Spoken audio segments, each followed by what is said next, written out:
Welcome to the Landscaping Podcast. My name is Joel Barnett and I'm your host, and this is the 20th Instagram Live Q&A that we've done. We'll get stuck into the first question, but before we do that, we've got Simon Buchanan from Land Art Landscapes coming out this week. So that's a pretty cool chat for someone like myself who's a landscape constructor, so I enjoyed it a lot. The first question is from Adam from Avada Gardens. What is one word that describes your design style? I struggled trying to describe my design style in more words than one the other day. So one's going to be more of a struggle, but thinking about it, I would say it's accommodating because I don't have one, because I do what the client likes. So I'm just sort of working out what that style is going to be. So it's something that's would just develop naturally, I think. I've got certain colors and materials that I like I like greys and using limestone and grey and green and white, that kind of classic type of color scheme, I guess, but no particular style other than maybe a bit modern. But what's modern? Next question is from Land Culture AU. What advice would you give a student that is designing a display garden? I reckon if you work out your plants early or some key plants, that'd be a good idea, because then you can either work out where you can get them from or start growing your own, so you can have them looking established before your display garden is ready to build. Because sometimes you've got to use a certain nursery, or you might get plants free from a nursery and they don't have all the plants that you want. So it's worth looking into that early on, so that if that nursery doesn't supply the plants that you have, you can grow them yourself. And also making connections with other nurseries as well and suppliers. The more you can borrow or have donated to you from a supplier, the cheaper it's going to be to do. So you can do something you can do a cooler garden, something that's got more impact if you're able to put more money into it, whether that's coming from yourself or from the supplier. During the build or even just the design process, I'd document as much as you can, just because it sort of adds to the marketability, being able to market the design later on, because they only last a short time, display gardens. So you want to be able to try and prolong the time period that you can market off that garden. And it doesn't have to be straight after the event or in the following months. You can do it for years after. So document the design process and record that in some way. And then certainly when you're building it, take as many photos and videos as you can. Better off to have too many than not enough, because you can't take any photos of it once you've pulled it down. And I gave that advice before the garden show this year, and they didn't take enough photos of mine. So should take my own advice. And I would also reach out to people who have done display gardens. Like, I don't know if it's Mifkus or if it's another one, like in a different area, but yeah, reach out to someone who's done one before, so then you can get some advice off them, and multiple people as well, because everyone's got different experiences of it. Steve from Endemic Enviro said, what are your thoughts on AI infiltrating landscape design and the repercussions, if any? Just coincidentally, I don't know if it is coincidentally, because these things kind of happen a bit too often to be coincidental. But after seeing that question, I just started following a North American landscape designer who I have seen around for a while, because he's got a ridiculous amount of followers, Danny Wang. And he did a post or an Instagram story about a new AI program where you can sort of sketch out the rough area that you want your design done, and then put in some descriptions about it, and then it'll present a 3D design of what you've put in there. Like, it's obviously pretty basic at the moment, sort of generic looks, but it's certainly something that, in 6 months is going to be a heap better. Like, that's how fast the technology moves, because it's only early-ish in the time of it. So yeah, it's really very interesting to see. So it will put people out of work, but yeah, there's not too many people delivering milk on a horse and cart either. So there's plenty of, life evolves and things change. So there's nothing new there. But yeah, there's definitely, and people will be able to do their own landscape designs potentially, but using AI. So yeah, no doubt that it will change the way things are done. There's always going to be people wanting to pay for names. So there's people who charge tens of thousands of dollars for a design now, and their design is not necessarily better than someone who's charging $6,000. It's just people are wanting. It's like when you're buying name brands, like people who buy Tiffany's jewelry and that sort of stuff compared to other brands. It's not necessarily a better product, but it's part of the experience. So there's always going to be room for people who've got the bigger name doing designs. And then we not even just necessarily a bigger name, but people will want to spend their money locally, because there'll be people who don't like AI and using a computer for it. But there will definitely be a lot of people who will use it for design. So it's exciting to see. Like, you're better off embracing it rather than trying to fight against it, because like people who didn't like the internet when it started, there's not much you can do about it. Ashley James Gardens said, I'm really curious to know what your final total was to construct your show garden, and have you seen a return on investment for your display? So it's a tricky one, because I reckon I would have spent maybe, I had a guess, around 70,000 on it. But like I've said a couple of times, a lot of that stuff was for my house that we're building as well. So there'd be at least 30 of it would have been for our house. So you can pretty much take that off, because I wouldn't have spent that if I wasn't keeping it. I would have returned those products to the nursery or the supplier. So they'd be looking around, could be around 40, and then we got paid, I think it was 17, I think, or 16 from IMG. So yeah, take that out, maybe 25, 30 grand at the most.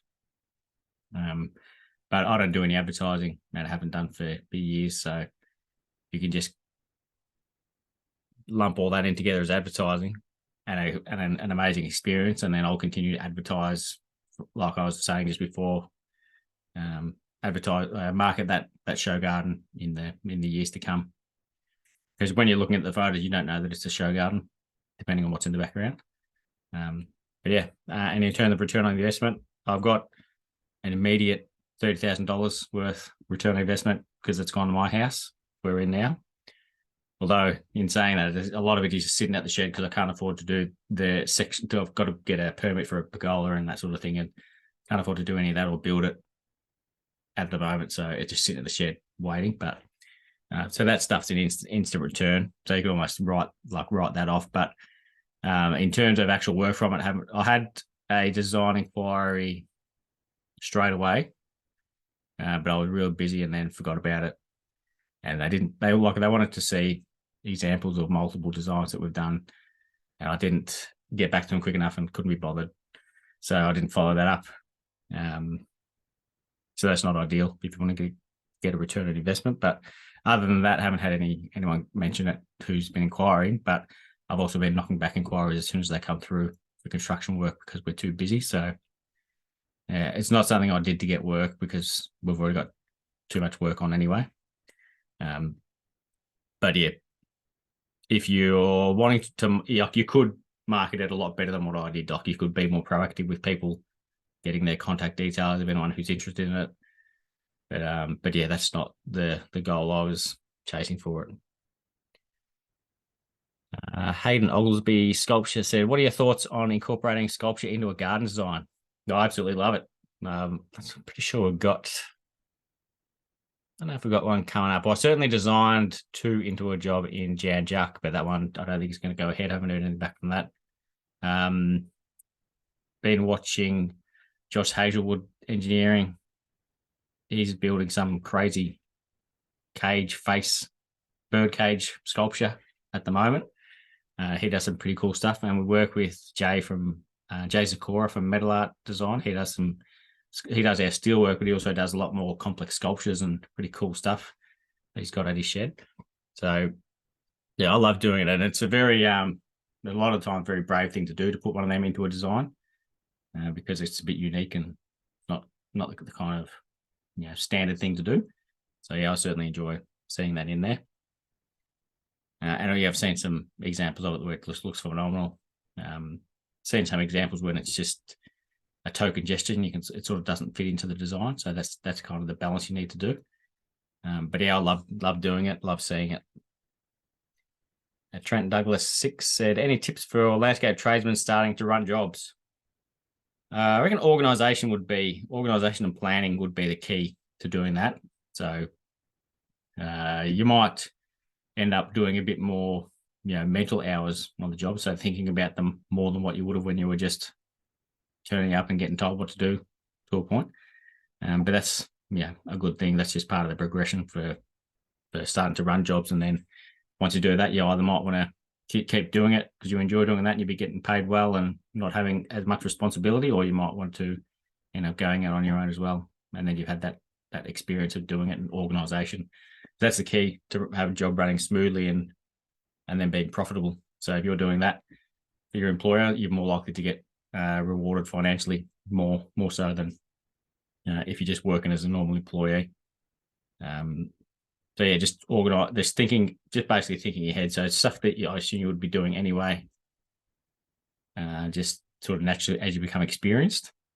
Just thinking about when you need things to arrive, when you need things done by, having a schedule so that you can tick those things off. Having the other guys on site aware of what those things are as well, so they've got some sort of idea of what's going on, so they can help. So you're not the only one thinking of what needs to get done. You can have everyone sort of working together to achieve those checklists and the goals that you need to tick. And communication as well. That's the key. So whether that's communication with the employer and also the people who are working underneath you, for lack of a better word.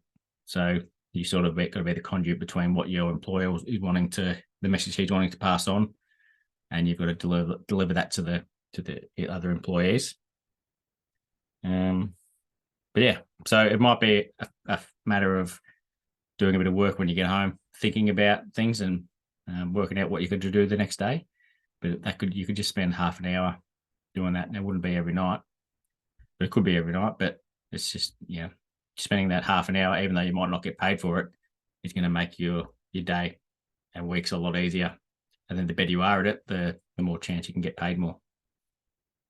Local Green Bean said, how diverse do you think the landscape industry is, and how can we make it a more inclusive industry?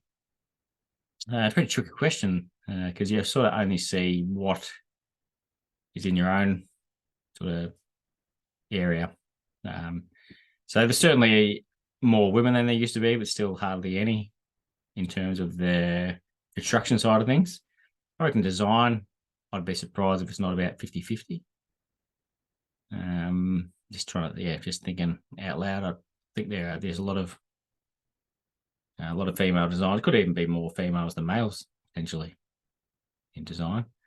The maintenance side of things, there's certainly more female maintenance compared to construction.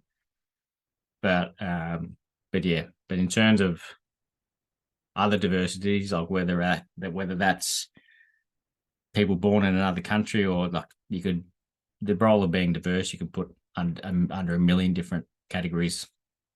So, and yeah, it's a tricky topic to cover because like where do you draw the line?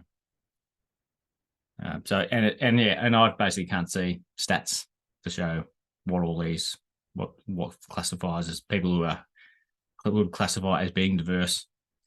But in terms of making it a more inclusive industry, I think just people being decent people would be a good start. It's one of those things that will get better as the years go on and the dinosaurs get weeded out and the Neanderthal kind of mindset moves on. Yeah, I think it'll get better, but I don't know what we could actually proactively do to make it better, because you can lead a horse to water, but you can't make it drink. So if you tell people to do something, they'll do it if they want to do it, and they won't if they don't. Whether you tell them isn't going to make a difference, I think. So yeah, no idea what can be done to make it more inclusive, because basically there's people who are, decent people who are going to be inclusive anyway, and then there's people who aren't, and that's just life. Bryn from Jones Landscape said slip-on boots or lace-ups. I am a slip-on boot guy, especially when you're going into a client's house. You just kick them off, and you can put them straight back on if you try and get out of there quickly. But yeah, I've never had lace-up boots. It's not because I can't tie my shoelaces, I can, but just the convenience of slip-ons. Even not just my work boots, but I've got other shoes, and as often as I can, I'll get slip-on ones. Just saving time, just being efficient. Dan Foreman from Dan's Crepes said, would you ever do the block again? I wouldn't have thought so. No. I've done a bit too much of the marketing type of work that I call marketing, and that certainly fits into that category. Like most things, I would never say never, but no. Look, all I need to do is go and look at the bank account and think, no, shouldn't do that. Won't do that. Certainly won't be doing it this year, and can't see myself doing it again. So I'm actually, looking to be profitable, and if I can spend the next 12 months being profitable, I'm then not going to want to change doing that. It'll probably be a good thing, and if it's in the construction side of things, I can't do the construction forever, so really got to capitalize on that while I can. So I'd never say never, but extremely unlikely that I would ever do the block again. And if I did it, it would just be myself. I would never do it with employees again. I can guarantee that. And that is just because I want to pay my employees, so it's not financially viable to do it for what you get paid. Two Cubs Camping said, what plate compactor, brick saw, and laser level do you use or would recommend? So can't remember what plate compactor we use, but I've got one. I bought one, like a secondhand one, off one of my former employees. Recently gave me a great deal for it, and he'd named it Whack Betty. So that was a pretty good name for a whacker. It's not a whacker brand. That's like a Bobcat uses just a skid steer, but Bobcat is the brand. But a lot of people call a skid steer a Bobcat. So it's just good marketing, like a Stanley knife. It's a utility knife, much like a whacker is. They're not all whacker brand. But yeah, no idea what mine is, but I've never spent a lot on them. Certainly never had a Cromlin's one, which seems to be the top of the line. But I've never had any issues from subsiding soil or crushed rock or anything after using the cheaper ones that I've had. Like, I'm certainly not going, full bore or bottom as cheap as you can possibly get, but I haven't spent $4,000 on one that I've seen. So I don't think you need to go too crazy on them. It depends what you're doing, but the stuff that we're doing, you don't need to. The brick saw, the Instagram reels I've just posted, I've had them on display. I've been using two at a time. So I've got one is a Milano. That's all I can think of. I can't remember the number. It might be a 1500 model, which is like that's for cutting long pavers. That's a table saw, and that's not that great, but it does the job. Like, it's been working pretty well on the pavers I've been using it for, but it's a bit finicky and sometimes it doesn't cut very straight. But I think the paver can move, but so you'll sort of have to clamp it down, which is a bit annoying. But I've had a piece of timber there that has been sitting against that, so I hold it in place, and they're also big pavers, so they're heavy, so they're not as easy to move. But the other brick saw, the little one, which is a BT brick saw, I'm pretty sure that came to me in part of the package when I bought the business off my boss. I'm pretty sure we got that new when I was an employee. So that brick saw would be at least 16 years old, and I've never had to get it fixed or never done any maintenance on it. Haven't done a thing to it, and it's still going as good today as it did the first day. So yeah, and I've heard a lot about BT brick saws, how good they are, and we've never had a single problem with it at all. Like, we don't use it a huge amount, but I've used it enough. Like, we cut these pavers were cut 1400 little ones. So yeah, that's just in the last little while, and yeah, so it's been used a fair while, but it's not like it's used weekly or anything. But yeah, if I was going to buy a new brick saw and that size was suitable, because it's only small, so you can only cut, I don't think you can cut 600 mil papers in one go. You got to turn around. You can cut 500s. But yeah, I'd get a BT brick saw. Now the laser level, same as the Wacker. The ones we use, the Spot On brand, which I think they're Geelong based. So they've got a factory. We just go there and get one of them. And same deal. The first one I had for like the first laser I had when I only just got rid of it, and I had that since I started. So I've had that for probably 14 years, and then just had to get a new one. And the new one I bought was $550, I think. And yeah, never had any issues with either of them. I've never got them recalibrated, and never had any issues with the when we put a spirit level on the bubble going the wrong way because of the laser level. Like the work we do isn't that critical that you get a laser to the 0.0 of a millimeter. They're not that. That's not the work we do isn't that critical in terms of getting the right heights. So yeah, you don't need to spend thousands of dollars on a laser either, depending on what you do. I can't think of an example where it is that critical in landscape. If you're doing a infinity edge pool or a water feature or something like that, that's obviously pretty important. But I don't know what they would use to make that perfect either, whether it's a laser level or whether they use the old school tube with water in it, which I've seen them use for pool tiling. Because when you got the laser, depending on how far forward you lean the staff or sometimes they've got on a receiver, they've got the bubble inside the circle, but there's no way of knowing if it's exactly in the right spot within the bubble. So even if you do use an expensive one, there's still a little bit of room for error in that. So yeah, I wouldn't go too crazy on the laser level. And last question is from Carla at our house. If you could go anywhere in the world to learn a new landscape skill set, where would you go? My first thought was the Maldives, purely just for their landscaping skill set. There's nothing to do with the country itself. But I would probably go to England and hang out at the Chelsea Flower Show. And because I remember talking to Jason Hodges one day, and he was talking about his experience there, and said that there's a lot of people there who still use the old-fashioned way of doing things. Like they won't use, I don't know if they still do this, but they wouldn't use a circular saw to cut timber. They would use a handsaw, and if they wanted to cut miters, they'd have a miter block to cut with it. So it'd be pretty cool to see some older ways of doing things, and it'd be fascinating just to see landscaping in a different country because it's so different.